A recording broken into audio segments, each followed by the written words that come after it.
پاکستان ان ممالک میں شامل ہے جہاں خواتین کے خلاف تشدد ایک سنگین مسئلہ ہے اور جس کا حل نہ صرف ضروری ہے بلکہ ناگزیر بھی۔ سوال یہ ہے کہ جب پنجاب کی قیادت ایک خاتون کے ہاتھ میں ہو تو کیا یہ ممکن ہے کہ خاتون ہوتے ہوئے وہ اس سنگین مسئلے کو نظر انداز کریں؟ ہرگز نہیں۔ وزیر اعلیٰ پنجاب مریم نواز شریف کا یہ واضح پیغام ہے کہ خواتین میری ریڈ لائن ہے، اس لیے خواتین کے خلاف تشدد کے خاتمے کے لیے عملی اقدامات اٹھائے جا رہے ہیں۔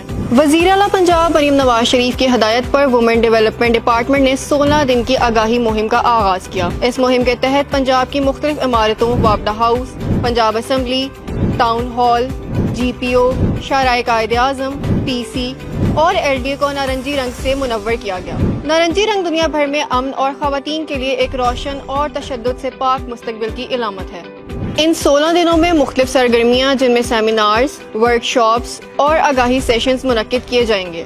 خواتین کی حفاظت کے لیے ہیلپ لائنز، مختلف پروٹیکشن ایکٹس جن میں protection of women against violence act 2016 کا نفاذ، انسداد ریپ تفتیش و سماعت act 2021، protection against harassment of women at work place act 2010 کا نفاذ ہو چکا ہے، جس کے ذریعے خواتین کو ہراسگی سے محفوظ رکھنے کے لیے اقدامات کیے جا رہے ہیں۔ آئیے ہم سب مل کر ایک ایسا معاشرہ تشکیل کرنے کا عہد کریں جہاں ہر خاتون اپنی زندگی بلا خوف بسر کر سکے۔